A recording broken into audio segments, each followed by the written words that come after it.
जबलपुर में राजीव गांधी पंचायती राज संगठन प्रेस वार्ता कर नर्मदा जंगल और शिक्षा का व्यवसायीकरण बंद कराने को लेकर विरोध प्रदर्शन करने जा रही है। संगठन के विवेक अवस्थी का कहना है कि नर्मदा नदी पर बने बरगी बांध से विस्थापित गांव चुटका के भूकंप संवेदी क्षेत्र में 1400 मेगावाट का परमाणु बिजली घर प्रस्तावित है। वर्ष 1997 में नर्मदा किनारे के इस क्षेत्र में 6.4 रिएक्टर स्केल का विनाशकारी भूकंप आ चुका है।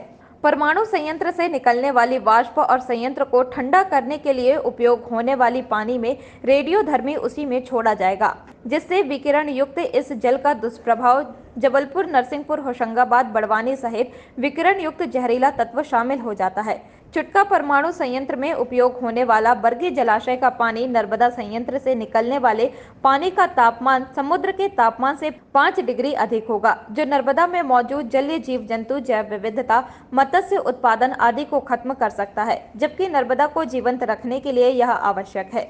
अगर संयंत्र में कोई हादसा हुआ तो मंडला, डिंडोरी, सिवनी, बालाघाट और जबलपुर जिले के लोग सबसे ज्यादा प्रभावित होंगे। जिस प्रकार नर्मदा का हमारे जीवन में महत्वपूर्ण स्थान है, उसी प्रकार जंगल हमारा प्राणवायु है। देश में सबसे अधिक वन क्षेत्र मध्य प्रदेश में है।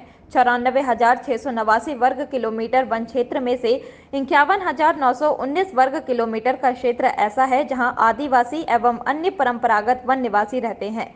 मध्य प्रदेश की सरकार ने इन वन क्षेत्रों में से 37 लाख हेक्टेयर बिगड़े वन को पब्लिक प्राइवेट पार्टनरशिप मोड पर देने का निर्णय किया है।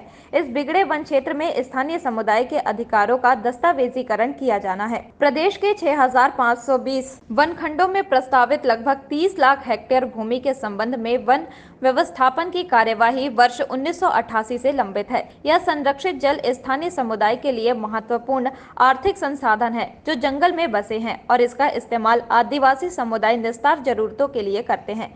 जबकि वन अधिकार कानून 2006 के प्रावधानों के अनुसार वन भूमि पर काबिज लोगों को व्यक्तिगत और सामुदायिक अधिकार देने की कार्यवाही पूरा नहीं हुआ है। अतः कार्बन व्यापार के जरिए अंतर्राष्ट्रीय बाजार से करोड़ों रुपए कमाना ही एकमात्र उद्देश्य निजी कंपनियों का होगा। अंत में स्थानीय समुदाय निस्तारी जंगलों से बेदखल हो जाएगा। प्रदेश में 1,22,786 सरकारी स्कूल हैं, जिसमें से 20 जिलों के 89 आदिवासी खंड की 5,760 स्कूलों को बंद करने का निर्देश दिया जा चुका है। 2020 में आई शिक्षा नीति में शिक्षा को सरकारी हस्तक्षेप से मुक्त कर दिया गया है। इसका सीधा मतलब है कि अब शिक्षा का बाजारीकरण होगा।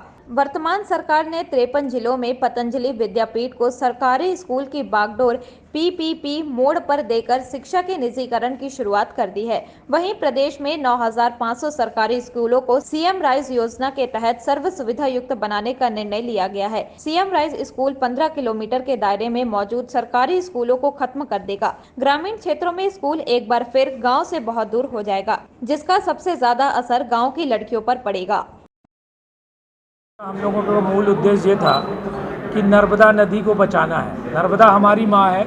हम जबलपुर किनारे के जो वासी हैं, जबलपुर अपितु नरसिंहपुर, होशंगाबाद, बड़वानी, अन्य जिलों में नर्मदा जीवन रेखा है पूरे मध्य प्रदेश की। नर्मदा नदी पे मंडला में जो चुटका परियोजना बनाई जा रही है नर्मदा नदी के किनारे, उसके जो दुष्परिणाम होंगे, और हमारा जबलपुर भूकंप संबंधी क्षेत्र है, तो भूकंप का जो हम लोग 1997 में जो दुष्परिणाम देख चुके हैं वो दोबारा ना हो। अगर ये चुटका जैसी परियोजना आती हैं तो हमारे जबलपुर में भूकंप का खतरा बढ़ जाएगा। तो हम इस चुटका परियोजना का जन जागरण के माध्यम से विरोध करेंगे। इसके लिए आप लोगों से बातचीत करने के लिए आज हम लोग सब बैठे थे। और दूसरा, जो हमारे जंगल निजी लोगों को बेचे जा रहे हैं वो हम लोग होने नहीं देंगे, क्योंकि आदिवासियों का उसमें जीवन खतरे में आ जाएगा। हमारे साथ वरिष्ठ विधायक नन्हेलाल दुर्वे जी हैं, वो हमारे साथ मिलके पूरे महाकौशल में आदिवासी क्षेत्रों में हम लोग घूम घूम के जन जागरण करेंगे।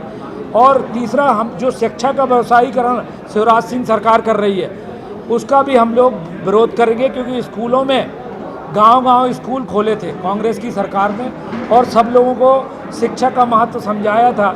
अब ये 15-15 किलोमीटर दूर स्कूल खोल रहे हैं, तो गांव का आदमी वैसे ही मजदूरी करेगा कि पढ़ेगा कि 15 किलोमीटर दूर जाएगा। ये हर चीज़ को असामान्य बना रहे हैं कि गरीब आदमी गरीब रहे और बड़ा आदमी और बड़ा होता जाए। तो इनके व्यवसायीकरण के विरोध में और नर्मदा जी के जल की शुद्धि के लिए और जबल भूकंप संवेदी क्षेत्र होने के कारण हम लोग इसका जन जागरण के माध्यम जनता के बीच में जाएंगे। कब से प्रारंभ करेंगे सर? हम लोग का ये आंदोलन प्रारंभ हो चुका है।